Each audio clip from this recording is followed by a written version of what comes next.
ਵਾਹਿਗੁਰੂ ਸਾਹਿਬ JIO.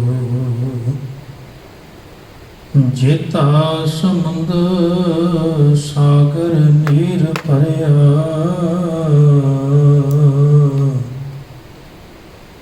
ਤੇ ਅਵਗਣ ਹਮਾਰੇ।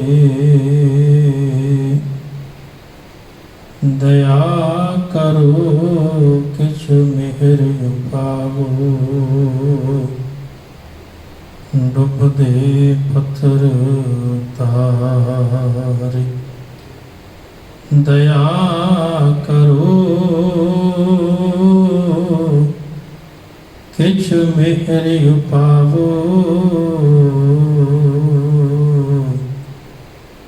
ਡੁੱਬਦੇ ਪੱਥਰ ਤਾਰੇ। ਹਾਜ਼ਰਾ ਹਜ਼ੂਰ ਜਹਰਾ ਜਹੂਰ ਸਰਬ ਕਲਾ ਭਰਪੂਰ। ਸਾਂਝੀ ਵਾਰਤਾ ਦੇ ਪ੍ਰਤੀਕ, ਗਿਆਨ ਦੇ ਸਾਗਰ, ਮਨੁੱਖਤਾ ਦੇ ਰਹਿਬਰ, ਦੀਨ ਦੁਨੀ ਦੇ ਪਾਤਸ਼ਾਹ, ਧੰਨ ਧੰਨ ਸਾਹਿਬ ਸ੍ਰੀ ਗੁਰੂ ਗ੍ਰੰਥ ਸਾਹਿਬ ਮਹਾਰਾਜ ਪਾਤਸ਼ਾਹ ਜੀ ਦੀ ਸਾਜੀ ਨਵਾਜੀ ਗੋਦ ਦਾ ਪਰਮ ਆਨੰਦ ਰਸ ਮਾਣ ਰਹੀ। ਗੁਰੂ ਪਿਆਰੀ, ਗੁਰੂ ਸਵਾਰੀ, ਗੁਰੂ ਸਾਜੀ ਸਾਧ ਸੰਗਤ ਜੀਓ, ਆਪ ਜੀ ਵਡਭਾਗੇ ਹੋ, ਗੁਰੂ ਚਰਨਾਂ ਦੇ ਵਿੱਚ ਜੁੜ ਬੈਠੇ ਹੋ। ਆਪ ਜੀ ਨੇ ਬੜੇ ਪਿਆਰ ਨਾਲ ਰੱਬੀ ਬਾਣੀ ਦਾ ਪਾਠ ਸਤਿਕਾਰਯੋਗ ਭਾਈ ਸਾਹਿਬ ਪਾਸੋਂ ਸ਼ਰਵਣ ਕੀਤਾ ਹੈ। ਆਓ ਸਮਾਂ ਹੈ ਗੁਰਮਤਿ ਵਿਚਾਰਾਂ ਦਾ। ਆਪ ਸਰਬੱਤ ਮਾਈ ਭਾਈ ਆਪਣੀ ਰਸਨਾ ਨੂੰ ਪਵਿੱਤਰ ਕਰੋ। ਬੁਲਾਓ ਫਤਿਹ। ਵਾਹਿਗੁਰੂ ਜੀ ਕਾ ਖਾਲਸਾ, ਵਾਹਿਗੁਰੂ ਜੀ ਕੀ ਫਤਿਹ। ਇਸ ਜਗਤ ਦੇ ਅੰਦਰ ਮਨੁੱਖ ਆਇਆ ਹੈ ਤਾਂ ਮੇਰੇ ਗੁਰਦੇਵ ਨੇ ਕਿਰਪਾ ਕੀਤੀ ਕਿ ਦੋ ਐਸੀਆਂ ਚੀਜ਼ਾਂ ਹਨ ਜਿਨ੍ਹਾਂ ਵਿੱਚ ਮਨੁੱਖ ਅਕਸਰ ਗੁੰਮਰਾਹ ਹੋ ਜਾਂਦਾ ਹੈ, ਫਸ ਜਾਂਦਾ ਹੈ। ਪਹਿਲੀ ਹੈ ਉਸਤਤ ਤੇ ਦੂਜੀ ਹੈ ਨਿੰਦਿਆ। ਬਹੁਤਾਇਤ ਮਨੁੱਖਾਂ ਨੂੰ ਇਸ ਗੱਲ ਦਾ ਗਿਆਨ ਨਹੀਂ, ਸਮਝ ਨਹੀਂ ਕਿ ਉਸਤਤ ਅਸਲ ਦੇ ਵਿੱਚ ਕੀ ਹੈ ਤੇ ਨਿੰਦਿਆ ਕੀ ਹੈ। ਅੱਜ ਆਪਾਂ ਵਿਚਾਰ ਕਰਾਂਗੇ ਉਸਤਤ ਦੀ। ਸਤਿਗੁਰ ਪਾਤਸ਼ਾਹ ਜੀ ਆਖਦੇ ਨੇ, ਮਨੁੱਖ ਇਸ ਸੰਸਾਰ ਦੇ ਵਿੱਚ, ਜਗਤ ਵਿੱਚ ਜਦੋਂ ਦਾ ਆਇਆ ਹੈ ਤਾਂ ਅਕਾਲ ਪੁਰਖ ਪਰਮਾਤਮਾ ਨੇ ਜਦੋਂ ਇਸ ਨੂੰ ਸੰਸਾਰ ਦੇ ਵਿੱਚ ਘੱਲਿਆ ਤਾਂ ਇਸ ਜਗਤ ਵਿੱਚ ਘੱਲਣ ਲੱਗਿਆਂ ਇਹਦੇ ਅੰਦਰ ਹਉਮੈ ਜਿਹੜੀ ਹੈ ਉਹ ਟਿਕਾ ਦਿੱਤੀ। ਉਹ ਹਉਮੈ ਜਿਹੜੀ ਹੈ ਸਾਰੀ ਜ਼ਿੰਦਗੀ ਮਨੁੱਖ ਨੂੰ ਭਟਕਣਾ ਵਿੱਚ ਪਾਈ ਰੱਖਦੀ ਹੈ। ਇੱਕ ਭੁਲੇਖਾ, ਇੱਕ ਭਰਮ ਹਉਮੈ ਜੀਵਨ ਵਿੱਚ ਪੈਦਾ ਕਰ ਦਿੰਦੀ ਹੈ। ਜਾਂ ਇੰਝ ਕਹਿ ਲਈਏ ਵੀ ਇੱਕ ਸਾਗਰ ਤੋਂ ਬੂੰਦ ਜਦੋਂ ਵੱਖ ਹੁੰਦੀ ਹੈ ਤੇ ਆਕਾਸ਼ ਵਿੱਚ ਜਾ ਕੇ ਬੱਦਲਾਂ ਦੇ ਰਾਹੀਂ ਬਰਖਾ ਰੂਪ ਵਿੱਚ ਜਦੋਂ ਫਿਰ ਥੱਲੇ ਆਉਂਦੀ ਹੈ ਤਾਂ ਉਹ ਬੂੰਦ ਜਦੋਂ ਕਿਸੇ ਪਹਾੜੀ ਦੀ ਚੋਟੀ ਤੇ ਜਾ ਕੇ ਪੈਂਦੀ ਹੈ ਤਾਂ ਅਕਸਰ ਰਾਤ ਦੇ ਸਮੇਂ ਸ਼ੀਤਲਤਾ, ਠੰਡ ਹੋਣ ਦੇ ਕਾਰਨ ਉਹ ਬੂੰਦ ਜਿਹੜੀ ਹੈ ਬਰਫ਼ ਦਾ ਰੂਪ ਬਣ ਜਾਂਦੀ ਹੈ। ਜਦੋਂ ਉਹ ਬਰਫ਼ ਦਾ ਰੂਪ ਬਣੀ ਤੇ ਉਸ ਨਿੱਕੀ ਜਿਹੀ ਬੂੰਦ ਨੂੰ ਇੰਝ ਮਹਿਸੂਸ ਹੁੰਦਾ ਹੈ ਵੀ ਮੈਂ ਜਿਵੇਂ ਸਾਰੀ ਜਿੰਨੀ ਵੀ ਥੱਲੇ ਮੇਰੇ ਤੋਂ ਕਾਇਨਾਤ ਹੈ, ਮੈਂ ਉਹਦੀ ਮਾਲਕ ਹਾਂ। ਇੱਕ ਭੁਲੇਖਾ ਉਸ ਬੂੰਦ ਨੂੰ ਪੈ ਜਾਂਦਾ ਹੈ, ਇੱਕ ਭਰਮ ਉਹਦੇ ਮਨ ਵਿੱਚ ਪੈਦਾ ਹੋ ਜਾਂਦਾ ਹੈ ਤੇ ਉਹ ਬੂੰਦ ਸਾਰੀ ਕਾਇਨਾਤ ਨੂੰ ਆਪਣੇ ਤੋਂ ਛੋਟੀ ਤੇ ਨੀਵੀਂ ਸਮਝਣਾ ਸ਼ੁਰੂ ਕਰ ਦਿੰਦੀ ਹੈ। ਪਹਾੜ ਬਹੁਤ ਉੱਚਾ ਹੈ, ਉੱਚਾ ਹੋਣ ਕਾਰਨ ਉਹ ਬੂੰਦ ਨੂੰ ਸਾਰਾ ਕੁਝ ਆਪਣੇ ਤੋਂ ਨੀਵਾਂ ਲੱਗਦਾ ਹੈ। ਜਿਵੇਂ ਇੱਕ ਸਾਗਰ ਥੱਲੇ ਜਿੰਨੇ ਵੀ ਦਰਖਤ ਨੇ, ਜਿੰਨੀ ਵੀ ਧਰਤੀ ਹੈ, ਜਿੰਨੇ ਵੀ ਲੋਕ ਵਸਦੇ ਨੇ, ਕਿਉਂਕਿ ਉਹ ਪਾਣੀ ਦੀ ਬੂੰਦ ਜਿਹੜੀ ਹੈ ਉਹ ਬਹੁਤ ਹੀ ਉੱਚੀ ਹੈ, ਪਹਾੜੀ ਦੀ ਚੋਟੀ ਤੇ ਬਾਕੀ ਸਭ ਨੀਵਾਂ ਹੈ। ਉਹਨੂੰ ਲੱਗਦਾ ਹੈ ਮੇਰੇ ਤੋਂ ਛੋਟੇ ਨੇ, ਮੇਰੇ ਤੋਂ ਨੀਵੇਂ ਨੇ, ਮੈਂ ਸਾਰਿਆਂ ਤੋਂ ਉੱਚੀ ਹਾਂ ਤੇ ਵੱਡੀ ਹਾਂ, ਮਹਾਨ ਹਾਂ। ਪਰ ਕਹਿੰਦੇ ਜਿਵੇਂ ਹੀ ਦਿਨ ਚੜ੍ਹਦਾ ਹੈ, ਸੂਰਜ ਦੀਆਂ ਕਿਰਨਾਂ ਪੈਂਦੀਆਂ ਨੇ, ਉਹ ਸੂਰਜ ਦੀਆਂ ਕਿਰਨਾਂ ਉਸ ਪਾਣੀ ਦੀ ਬੂੰਦ ਜੋ ਕਿ ਕਠੋਰ ਹੋ ਕੇ ਬਰਫ਼ ਦਾ ਰੂਪ ਬਣ ਚੁੱਕੀ ਸੀ, ਹੌਲੀ ਹੌਲੀ ਉਹ ਸ਼ੀਤਲਤਾ ਜਿਹੜੀ ਹੈ, ਗਰਮੈਸ਼ ਦੇ ਨਾਲ ਸਹਿਜੇ ਸਹਿਜੇ ਉਹ ਤਰਲ ਪਾਣੀ ਦਾ ਰੂਪ ਹੋਣਾ ਸ਼ੁਰੂ ਹੋ ਜਾਂਦੀ ਹੈ। ਜਦੋਂ ਪਾਣੀ ਦਾ ਰੂਪ ਹੁੰਦੀ ਹੈ ਤਾਂ ਫਿਰ ਉਹ ਪਹਾੜੀ ਤੋਂ ਥੱਲੇ ਨੂੰ ਆਉਣਾ ਸ਼ੁਰੂ ਹੋ ਜਾਂਦੀ ਹੈ। ਸੁਭਾਵਿਕ ਗੱਲ ਹੈ, ਜਦੋਂ ਬਰਫ਼ ਦਾ ਰੂਪ ਸੀ, ਪਹਾੜੀ ਦੇ ਉੱਤੇ ਜੰਮੀ ਹੋਈ ਸੀ, ਤਾਂ ਉਸ ਸਮੇਂ ਉਹਨੂੰ ਬੜਾ ਮਾਣ ਤੇ ਹੰਕਾਰ ਸੀ ਵੀ ਮੈਂ ਸਾਰਿਆਂ ਤੋਂ ਉੱਚੀ ਹਾਂ, ਮਹਾਨ ਹਾਂ। ਪਰ ਜਦੋਂ ਸੂਰਜ ਦੀਆਂ ਕਿਰਨਾਂ ਦੀ ਤਪਸ਼ ਪਈ ਤਾਂ ਉਹ ਥੱਲੇ ਆਉਣਾ ਸ਼ੁਰੂ ਹੋ ਗਈ। ਹੁਣ ਜਿਵੇਂ ਜਿਵੇਂ ਥੱਲੇ ਆ ਰਹੀ ਹੈ, ਉਵੇਂ ਉਵੇਂ ਉਹ ਹੰਕਾਰ ਟੁੱਟਦਾ ਜਾ ਰਿਹਾ ਹੈ, ਹਉਮੈ ਖਤਮ ਹੁੰਦੀ ਜਾ ਰਹੀ ਹੈ। ਜਿਵੇਂ ਥੱਲੇ ਆਈ ਤੇ ਪਤਾ ਲੱਗਿਆ ਵੀ ਮੇਰਾ ਵਜੂਦ ਕੁਛ ਹੋਰ ਹੈ, ਮੈਂ ਤੇ ਐਵੇਂ ਪਹਾੜੀ ਦੀ ਚੋਟੀ ਤੇ ਬੈਠ ਕੇ ਹੰਕਾਰ ਕਰਕੇ ਬੈਠੀ ਸਾਂ, ਮੇਰਾ ਮੂਲ ਕੁਛ ਹੋਰ ਹੈ, ਮੇਰਾ ਵਜੂਦ ਕੁਛ ਹੋਰ ਹੈ। ਸਹਿਜੇ ਸਹਿਜੇ ਜਦੋਂ ਉਹ ਹੋਰ ਬਿਲਕੁਲ ਥੱਲੇ ਆਈ ਹੈ ਤਾਂ ਉਹਨੂੰ ਪਤਾ ਲੱਗਿਆ ਮੇਰਾ ਮੂਲ ਤਾਂ ਉਹ ਸਾਗਰ, ਉਹ ਸਮੁੰਦਰ ਹੈ। ਹੰਕਾਰ ਖਤਮ ਹੋ ਗਿਆ ਤੇ ਹੰਕਾਰ ਖਤਮ ਹੋਇਆ ਤੇ ਯਾਤਰਾ ਸ਼ੁਰੂ ਹੋ ਗਈ। ਉਹ ਯਾਤਰਾ ਕਿਹੜੀ ਸੀ? ਉਹ ਯਾਤਰਾ ਸੀ ਸਾਗਰ ਤੱਕ ਪਹੁੰਚਣ ਦੀ, ਸਾਗਰ ਵਿੱਚ ਲੀਨ ਹੋਣ ਦੀ। ਤੇ ਜਦੋਂ ਉਹ ਜਿਹੜੀ ਬੂੰਦ ਹੈ ਸਾਗਰ ਵਿੱਚ ਲੀਨ ਹੋ ਜਾਂਦੀ ਹੈ, ਫਿਰ ਉਹ ਸਾਗਰ ਦਾ ਰੂਪ ਹੋ ਜਾਂਦੀ ਹੈ। ਉਸ ਸਾਗਰ ਤੋਂ ਹੀ ਉਹਦੀ ਯਾਤਰਾ ਸ਼ੁਰੂ ਹੋਈ ਸੀ, ਉਹਦੇ ਵਿੱਚ ਹੀ ਜਾ ਕੇ ਮੁਕੰਮਲ ਹੋ ਗਈ। ਬਸ ਰਾਹ ਵਿੱਚ ਰੁਕਾਵਟ ਬਣੀ ਇੱਕ ਹਉਮੈ। ਕੁਝ ਸਮਾਂ ਜਿਹੜਾ ਹਉਮੈ ਨੇ ਭੁਲੇਖਾ ਪਾ ਦਿੱਤਾ ਵੀ ਮੇਰਾ ਵਜੂਦ ਹੈ, ਮੈਂ ਵੱਖਰੀ ਹਾਂ ਤੇ ਆ ਬਾਕੀ ਸਾਰਾ ਕੁਝ ਜਿਹੜਾ ਹੈ ਇਹ ਮੇਰੇ ਤੋਂ ਨੀਵਾਂ ਹੈ, ਛੋਟਾ ਹੈ। ਇਹ ਮਨੁੱਖ ਦੀ ਹਾਲਤ ਹੈ। ਜਦੋਂ ਸੰਸਾਰ ਦੇ ਵਿੱਚ ਆਉਂਦਾ ਹੈ ਨਾ, ਤਾਂ ਉਦੋਂ ਇਹਦੇ ਅੰਦਰ ਹਉਮੈ ਪ੍ਰਬਲ ਹੁੰਦੀ ਹੈ। ਗੁਰਦੇਵ ਕਹਿੰਦੇ ਇਹ ਸਰੀਰ ਮਾਇਆ ਕਾ ਪੁਤਲਾ, ਵਿੱਚ ਹਉਮੈ ਦੁਸ਼ਟੀ ਪਾਈ। ਕਹਿਣ ਲੱਗੇ ਇਹਦੇ ਵਿੱਚ ਹਉਮੈ ਰੂਪੀ ਪਰਮਾਤਮਾ ਨੇ ਜਿਹੜਾ ਹੈ ਵਿਕਾਰ ਪਾ ਦਿੱਤਾ। ਹੁਣ ਉਹ ਹਉਮੈ ਰੂਪੀ ਵਿਕਾਰ ਕੀ ਹੈ? ਜਨਮ ਤੇ ਮਰਨ ਦਾ ਗੇੜ ਬਣ ਜਾਂਦਾ ਹੈ। ਮਨੁੱਖ ਇਸ ਸੰਸਾਰ ਦੇ ਅੰਦਰ ਆ ਕੇ ਉਸ ਹਉਮੈ ਦੇ ਅਧੀਨ ਜਿੰਨੇ ਵੀ ਕਰਮ ਕਰਦਾ ਹੈ, ਉਹ ਸਾਰੇ ਦੇ ਸਾਰੇ ਕਰਮ ਜਿਹੜੇ ਨੇ ਮਨੁੱਖ ਨੂੰ ਪਰਮਾਤਮਾ ਤੋਂ ਦੂਰ ਲੈ ਜਾਂਦੇ ਨੇ। ਕਿਉਂ? ਹਰ ਚੀਜ਼ ਨਾਲ ਇਹ ਆਪਣੀ ਮੈਂ ਜੋੜਦਾ ਹੈ, ਮਾਂ ਨਾਲ, ਬਾਪ ਨਾਲ, ਭੈਣ ਭਰਾਵਾਂ ਨਾਲ, ਜ਼ਮੀਨ ਜਾਇਦਾਦ ਨਾਲ, ਧਨ ਦੌਲਤ ਨਾਲ, ਹਰ ਚੀਜ਼ ਨਾਲ। ਔਰ ਉਹਦੇ ਵਿੱਚੋਂ ਆਪਣੀ ਵਡਿਆਈ ਲੋਚਦਾ। ਹਉਮੈ ਇੱਕ ਖੁਰਾਕ ਮੰਗਦੀ ਹੈ ਕਿ ਮੇਰੀ ਉਸਤਤ ਹੋਵੇ, ਮੇਰੀ ਵਡਿਆਈ ਹੋਵੇ, ਮੇਰੀ ਉਪਮਾ ਹੋਵੇ, ਲੋਕੀ ਮੇਰੀ ਜੈ ਜੈਕਾਰ ਕਰਨ। ਕੇਵਲ ਆਪਣੇ ਸਰੀਰ ਦੇ ਵਿੱਚੋਂ ਹੀ ਨਹੀਂ, ਦੁਨੀਆ ਦੀ ਹਰ ਚੀਜ਼ ਜਿਹਦੇ ਨਾਲ ਜੁੜਿਆ ਉਹਦੇ ਵਿੱਚੋਂ ਮੇਰੀ ਵਡਿਆਈ ਮੈਨੂੰ ਹਾਸਲ ਹੋਵੇ, ਲੋਕ ਮੇਰੀ ਜੈ ਜੈਕਾਰ ਕਰਨ। ਬਸ ਜਿੱਦਣ ਮਨੁੱਖ ਨੂੰ ਇਹ ਅਹਿਸਾਸ ਹੋ ਗਿਆ ਵੀ ਮੇਰੀ ਹਾਲਤ ਉਸ ਬੂੰਦ ਵਰਗੀ ਹੈ ਜਿਹੜੀ ਪਹਾੜੀ ਦੀ ਚੋਟੀ ਤੇ ਬੈਠੀ ਹੈ ਤੇ ਮਾਣ ਕਰ ਰਹੀ ਹੈ। ਮਨੁੱਖ ਸਾਰੀ ਜ਼ਿੰਦਗੀ ਪਦਾਰਥਾਂ ਨਾਲ ਜੁੜ ਕੇ ਆਪਣੇ ਆਪ ਦੀ ਵਡਿਆਈ ਕਰਦਾ ਰਹਿੰਦਾ ਹੈ, ਆਪਣੀ ਹਉਮੈ ਨੂੰ ਅੱਗੇ ਰੱਖ ਕੇ ਜੀਵਨ ਬਤੀਤ ਕਰਦਾ ਹੈ। ਪਰ ਕਦੇ ਕਦਾਈ ਜਦੋਂ ਇਹ ਮਨੁੱਖ ਗੁਰੂ ਦੇ ਚਰਨਾਂ ਵਿੱਚ ਆਉਂਦਾ ਹੈ, ਵੈਸੇ ਤਾਂ ਇਹ ਕਿਸੇ ਨੂੰ ਵੱਡਾ ਆਪਣੇ ਤੋਂ ਜਾਣਦਾ ਨਹੀਂ, ਇਹ ਕਹਿੰਦਾ ਬਸ ਮੈਂ ਹੀ ਵੱਡਾ ਹਾਂ।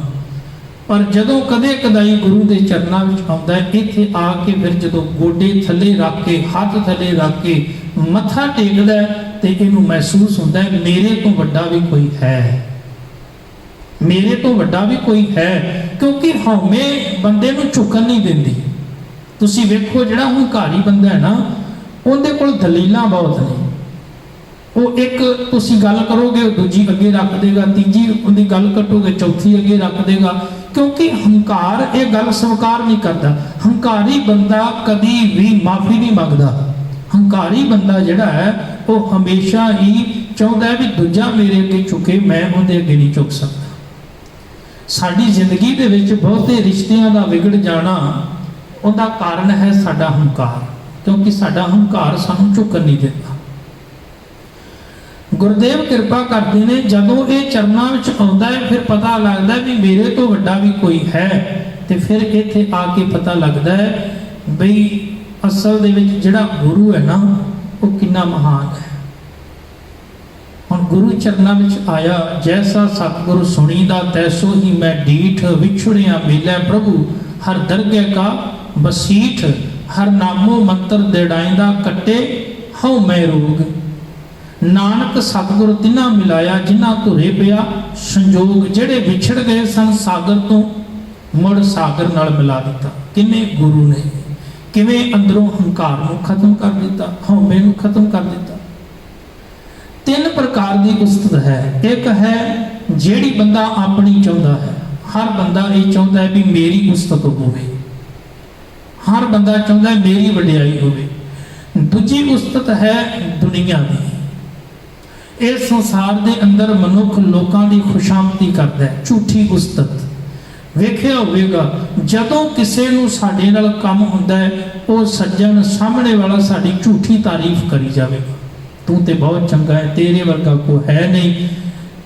बस इस तरह दीयां झूठियां गल्लां कर करके ते सानू वो ये समझाउणा चाहुंदा है भी तू सब तो महान है ते मैं इस तरीके नाल अपना काम कढना है।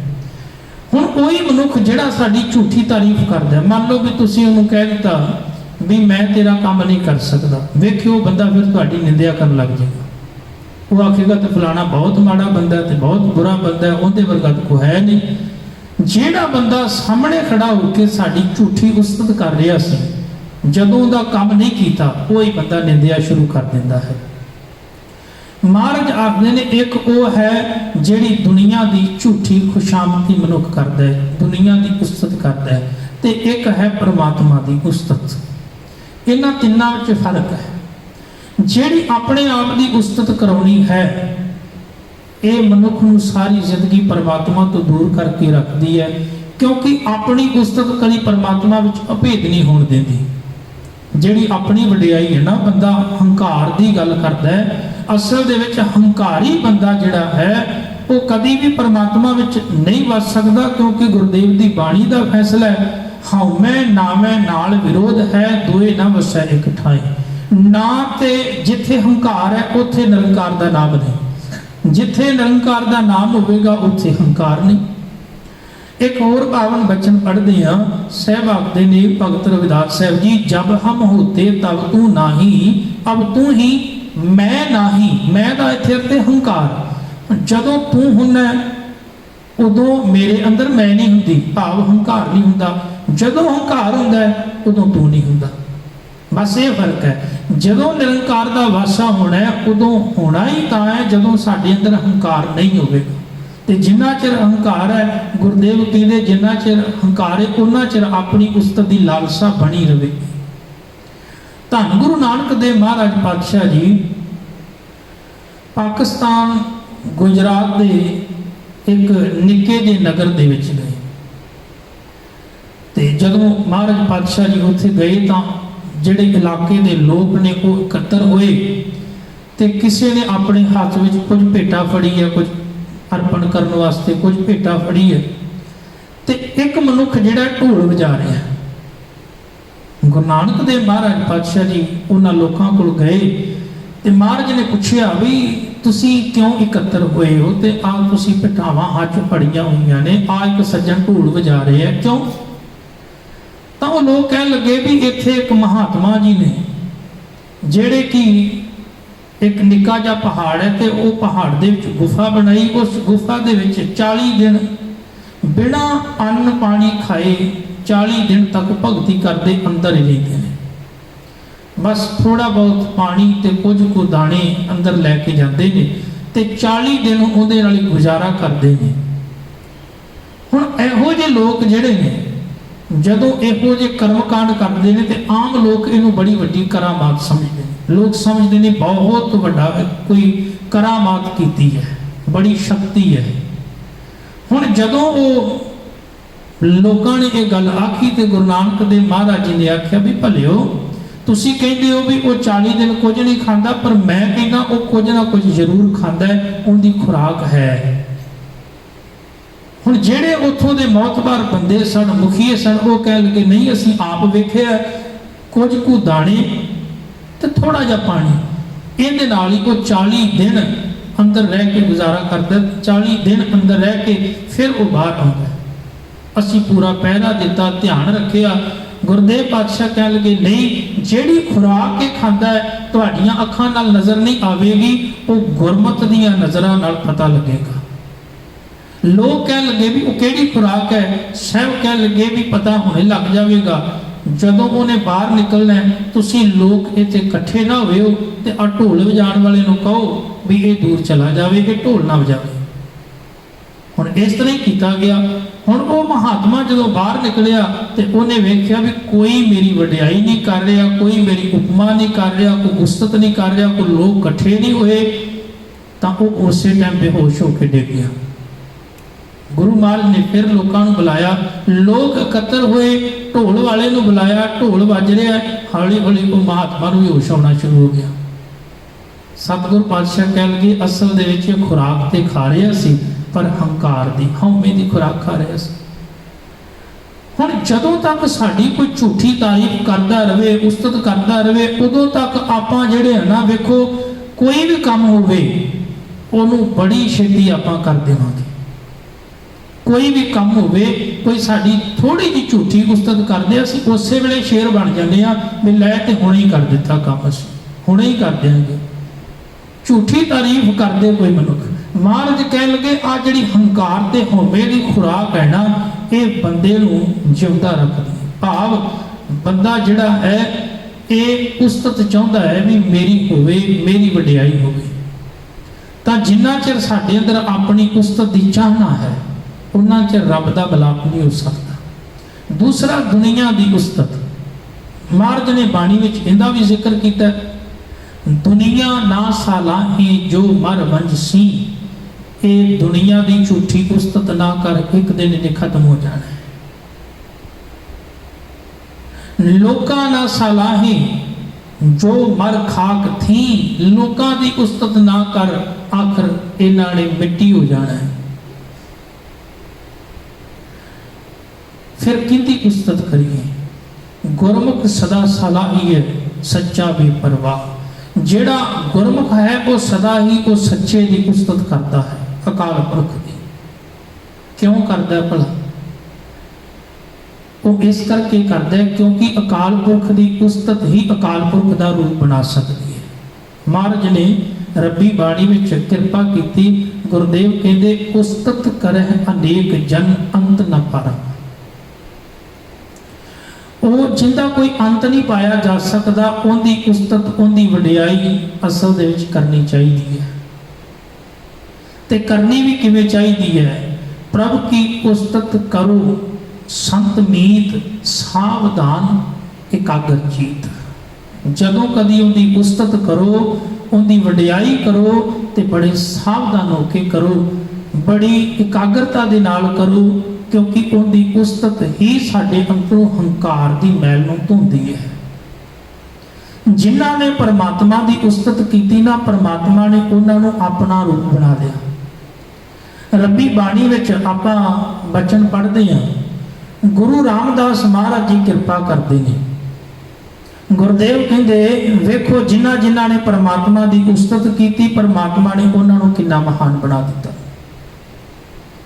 ਜਿਹੜੇ ਆਪਣੀ ਉਸਤਤ ਕਰਦੇ ਰਹੇ, ਉਹਨਾਂ ਨੂੰ ਦੁਨੀਆ ਵਿੱਚ ਕੋਈ ਪੁੱਛਣ ਵਾਲਾ ਨਹੀਂ। ਜਿਹੜੇ ਲੋਕਾਂ ਦੀ ਉਸਤਤ ਕਰਦੇ ਰਹੇ ਦੁਨੀਆ ਵਿੱਚ, ਉਹਨਾਂ ਨੂੰ ਕੋਈ ਪੁੱਛਣ ਵਾਲਾ ਨਹੀਂ। ਪਰ ਜਿਹੜੇ ਅਕਾਲ ਪੁਰਖ ਦੀ ਉਸਤਤ ਕਰਦੇ ਰਹੇ, ਉਹਨਾਂ ਦੀ ਅੱਜ ਵੀ ਉਸਤਤ ਹੋ ਰਹੀ ਹੈ, ਉਹਨਾਂ ਦੀ ਅੱਜ ਵੀ ਵਡਿਆਈ ਹੋ ਰਹੀ ਹੈ, ਜਿਨ੍ਹਾਂ ਨੇ ਪਰਮਾਤਮਾ ਦੀ ਉਸਤਤ ਕੀਤੀ। ਗੁਰੂ ਰਾਮਦਾਸ ਮਹਾਰਾਜ ਜੀ ਨੇ ਕਿਰਪਾ ਕੀਤੀ। ਨੀਚ ਜਾਤ ਹਰ ਜਪਤੀਆਂ ਉਤਮ ਪਦਵੀ ਪਾਏ। ਕੋਈ ਨੀਵੀਂ ਜਾਤ ਵਾਲਾ ਅਕਾਲ ਪੁਰਖ ਪਰਮਾਤਮਾ ਦੀ ਉਸਤਤ ਕਰੇ ਤਾਂ ਉਹ ਵੀ ਉਹ ਉੱਚੀ ਜਿਹੜੀ ਹੈ ਹਸਤੀ ਬਣ ਸਕਦਾ ਹੈ, ਜਾਂ ਕਹਿ ਲਓ ਉੱਚਾ ਰੁਤਬਾ ਹਾਸਲ ਕਰ ਸਕਦਾ ਹੈ, ਜਿਹੜਾ ਇੱਕ ਉੱਚੀ ਜਾਤ ਵਾਲਾ ਵੀ ਨਹੀਂ ਪ੍ਰਾਪਤ ਕਰ ਸਕਦਾ। ਫਿਰ ਅੱਗੇ ਉਦਾਹਰਨ ਦਿੰਦੇ ਨੇ, ਕਹਿਣ ਲੱਗੇ ਪੁੱਛੋ ਬਿਦਰ ਦਾਸੀ ਸੁਤੈ ਕਿਸ਼ਨ ਉਤਰਿਆ ਘਰ ਜਿਸ ਜਾਏ। ਕਹਿਣ ਲੱਗੇ ਉਸ ਬਿਦਰ ਨੂੰ ਜਾ ਕੇ ਪੁੱਛੋ ਜਿਹੜਾ ਦਾਸੀ ਦਾ ਪੁੱਤਰ ਸੀ, ਤੇ ਬਿਦਰ ਦੇ ਘਰ ਸ਼੍ਰੀ ਕ੍ਰਿਸ਼ਨ ਜੀ ਨੇ ਜਾ ਕੇ ਉਤਾਰਾ ਕੀਤਾ।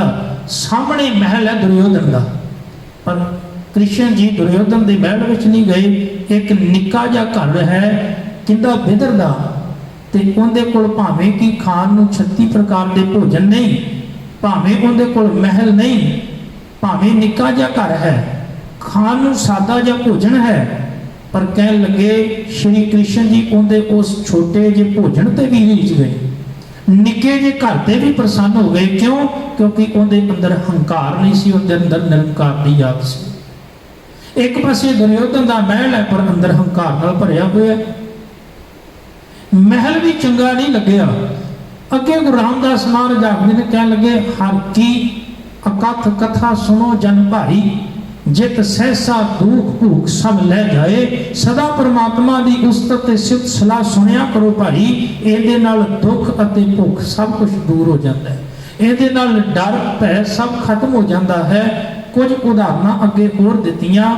ਕਹਿਣ ਲੱਗੇ ਇੱਕ ਨੀਵੀਂ ਜਾਤ ਵਾਲਾ, ਲੋਕ ਕਹਿੰਦੇ ਸਨ ਵੀ ਰਵਿਦਾਸ ਨੀਵੀਂ ਜਾਤ ਦਾ ਹੈ। ਹੁਣ ਰਵਿਦਾਸ ਚਮਾਰ ਉਸਤਤ ਕਰੇ, ਹਰ ਕੀਰਤ ਨਿਮਕ ਇੱਕ ਗਾਏ। ਜਿਹੜੇ ਭਗਤ ਰਵਿਦਾਸ ਸਾਹਿਬ ਨੇ ਉਹ ਭਾਵੇਂ ਕਿ ਉਹਨਾਂ ਦੀ ਸ਼੍ਰੇਣੀ ਜਿਹੜੀ ਹੈ ਲੋਕਾਂ ਨੇ ਉਹਨਾਂ ਨੂੰ ਵੰਡਿਆ। ਲੋਕ ਕਹਿੰਦੇ ਨੇ ਵੀ ਉਹ ਚਮਾਰ ਨੇ, ਪਰ ਉਹ ਪਰਮਾਤਮਾ ਦੀ ਕੀਰਤੀ ਕਰਦੇ ਨੇ, ਸਿਫਤ ਸਲਾਹ ਕਰਦੇ ਨੇ। ਤੇ ਜਿਹੜੇ ਭਗਤ ਰਵਿਦਾਸ ਸਾਹਿਬ ਨੇ ਉਹ ਉਸਤਤ ਕਰਦੇ ਕਰਦੇ, ਪਰਮਾਤਮਾ ਦੀ ਵਡਿਆਈ ਕਰਦੇ ਕਰਦੇ ਅਕਾਲ ਪੁਰਖ ਦਾ ਰੂਪ ਹੋ ਗਏ। ਗੁਰੂ ਰਾਮਦਾਸ ਮਹਾਰਾਜ ਆਖਦੇ ਨੇ ਭਗਤ ਰਵਿਦਾਸ ਜੀ ਜਿਨ੍ਹਾਂ ਨੂੰ ਲੋਕੀ ਨੀਵਾ ਕਹਿੰਦੇ ਸਨ, ਪਤਤ ਜਾਤ ਊਤਮ ਭਇਆ। ਨੀਵੀਂ ਜਾਤ ਵਾਲਾ ਰਵਿਦਾਸ ਉੱਚਾ ਹੋ ਗਿਆ। ਪਤਤ ਜਾਤ ਊਤਮ ਭਇਆ, ਚਾਰ ਵਰਣ ਪਏ ਪਗ ਆਏ, ਖੱਤਰੀ ਬ੍ਰਾਹਮਣ ਸ਼ੂਦਰ ਵੈਸ਼। ਭਗਤ ਰਵਿਦਾਸ ਸਾਹਿਬ ਦੇ ਚਰਨਾਂ ਵਿੱਚ ਆ ਕੇ ਪੈ ਗਏ, ਮੱਥਾ ਟੇਕਿਆ, ਧੰਨ ਹੋ ਤੁਸੀਂ, ਕਿਉਂਕਿ ਤੁਹਾਡੀ ਅਸਲ ਦੇ ਵਿੱਚ ਕਮਾਈ ਜਿਹੜੀ ਹੈ ਪਰਮਾਤਮਾ ਦੀ ਕਮਾਈ, ਤੁਸੀਂ ਉਸਤਤ ਕਰਦੇ ਹੋ ਅਕਾਲ ਪੁਰਖ ਦੀ। ਅਸੀਂ ਤਾਂ ਲੋਕਾਂ ਦੀ ਝੂਠੀ ਉਸਤਤ ਕਰਦੇ ਹਾਂ ਜਾਂ ਆਪਣੇ ਆਪ ਦੀ ਕਰਾਉਂਦੇ ਹਾਂ, ਪਰ ਧੰਨ ਹੋ ਭਗਤ ਰਵਿਦਾਸ ਸਾਹਿਬ। ਹੁਣ ਭਗਤ ਰਵਿਦਾਸ ਸਾਹਿਬ ਨੇ ਅਕਾਲ ਪੁਰਖ ਦੀ ਉਸਤਤ ਕੀਤੀ, ਅੱਜ ਵੀ ਉਹਨਾਂ ਦੀ ਉਸਤਤ ਹੋ ਰਹੀ ਹੈ। ਅੱਜ ਵੀ ਦੁਨੀਆ ਉਹਨਾਂ ਦੇ ਅੱਗੇ ਨਤਮਸਤਕ ਹੋ ਰਹੀ ਹੈ। ਭਗਤ ਨਾਮਦੇਵ ਜੀ ਦਾ ਜ਼ਿਕਰ ਕਰਦੇ ਗੁਰੂ ਰਾਮਦਾਸ ਮਹਾਰਾਜ ਕਿਰਪਾ ਕਰਦੇ ਨੇ। ਕਹਿਣ ਲੱਗੇ ਵੀ ਜਿਹੜੇ ਭਗਤ ਨਾਮਦੇਵ ਜੀ ਨੇ ਉਹਨਾਂ ਨੇ ਵੀ ਪਰਮਾਤਮਾ ਦੀ ਉਸਤਤ ਕੀਤੀ, ਤੇ ਲੋਕ ਉਹਨਾਂ ਨੂੰ ਛੀਂਬਾ ਕਹਿੰਦੇ, ਨੀਵੀਂ ਜਾਤ ਵਾਲਾ ਕਹਿੰਦੇ। ਨਾਮਦੇਵ ਪ੍ਰੀਤ ਲੱਗੀ ਹਰ ਸੇਤੀ, ਲੋਕ ਛੀਂਬਾ ਕਹਿ ਬੁਲਾਏ।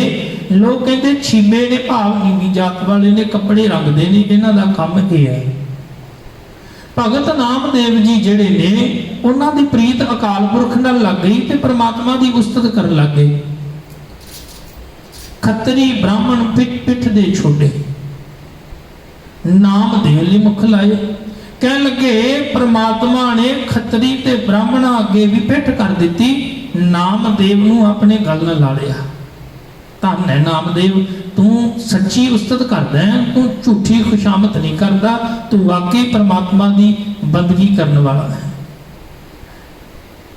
ਭਗਤਾਂ ਨੇ ਜਦੋਂ ਪਰਮਾਤਮਾ ਦੀ ਉਸਤਤ ਕੀਤੀ ਹੈ, ਉਹਨਾਂ ਦੀ ਅੱਜ ਤੱਕ ਜੈ ਜੈਕਾਰ ਹੋ ਰਹੀ ਹੈ। 15 ਭਗਤਾਂ ਦੀ ਬਾਣੀ ਹੈ ਗੁਰੂ ਗ੍ਰੰਥ ਸਾਹਿਬ ਵਿੱਚ। ਉਹਨਾਂ 15 ਭਗਤਾਂ ਵਿੱਚੋਂ ਇੱਕ ਭਗਤ ਦੇ ਜੀਵਨ ਦੀ ਥੋੜੀ ਜਿਹੀ ਆਪਾਂ ਗੱਲਬਾਤ ਕਰਦੇ ਹਾਂ। ਭਗਤ ਜੈਦੇਵ ਜੀ, ਇਹ ਬੰਗਾਲ ਦੇ ਰਹਿਣ ਵਾਲੇ ਸਨ। ਛੋਟੀ ਜੀ ਉਮਰ ਸੀ, ਨਿੱਕੀ ਜੀ ਉਮਰ ਹੈ, ਪਰ ਨਿੱਕੀ ਉਮਰ ਵਿੱਚ ਹੀ ਮਾਤਾ ਪਿਤਾ ਚੜ੍ਹਾਈ ਕਰ ਗਏ। ਨਿੱਕੀ ਜੀ ਉਮਰ ਵਿੱਚ ਮਾਤਾ ਪਿਤਾ ਦਾ ਸਾਇਆ ਸਿਰ ਤੋਂ ਉੱਠ ਗਿਆ ਤੇ ਹਿਰਦਾ ਜਿਹੜਾ ਬੜਾ ਕੋਮਲ ਹੈ, ਅਕਾਲ ਪੁਰਖ ਦੀ ਉਸਤਤ ਕਰਨ ਲੱਗ ਗਏ। ਹਿਰਦੇ ਵਿੱਚ ਵੈਰਾਗ ਪੈਦਾ ਹੋ ਗਿਆ, ਪ੍ਰਭੂ ਨੂੰ ਧਿਆਉਣ ਲੱਗ ਪਏ, ਬੰਦਗੀ ਕਰਦੇ ਨੇ ਪਰਮੇਸ਼ਰ ਦੀ। ਭਗਤ ਨਾਮਦੇਵ ਜੀ ਜਿੱਥੇ ਭਗਤ ਰਵਿਦਾਸ ਸਾਹਿਬ ਜੀ ਜਿੱਥੇ ਅਕਾਲ ਪੁਰਖ ਦੀ ਉਸਤਤ ਕਰਦੇ ਨੇ, ਉੱਥੇ ਭਗਤ ਜੈਦੇਵ ਜੀ ਪਰਮਾਤਮਾ ਦੀ ਬੰਦਗੀ ਕਰ ਰਹੇ। ਉਮਰ ਛੋਟੀ ਜੀ ਹੈ, ਬਾਲਪਨ ਹੈ। ਕਹਿਣ ਲੱਗੇ ਇੱਕ ਇਲਾਕੇ ਵਿੱਚ ਮਨੁੱਖ ਰਹਿੰਦਾ ਜਿਹਦਾ ਨਾਮ ਨਿਰੰਜਨ, ਉਹ ਬੜਾ ਚਲਾਕ ਸੀ। ਉਹਨੇ ਵੇਖਿਆ ਬਈ ਭਗਤ ਜੈਦੇਵ ਜੀ ਜਿਹੜੇ ਨੇ, ਇਹਨਾਂ ਦੇ ਮਾਤਾ ਪਿਤਾ ਚੜ੍ਹਾਈ ਕਰ ਗਏ ਨੇ, ਇਹਨਾਂ ਕੋਲ ਘਰ ਚੰਗਾ ਹੈ, ਸਾਜੋ ਸਮਾਨ ਚੰਗਾ ਹੈ, ਤੇ ਕਿਉਂ ਨਾ ਮੈਂ ਕਿਸੇ ਤਰੀਕੇ ਨਾਲ ਬੱਚਾ ਹੈ ਤੇ ਮੈਂ ਠੱਗੀ ਕਰ ਲਵਾਂ, ਠੱਗ ਲਵਾਂ।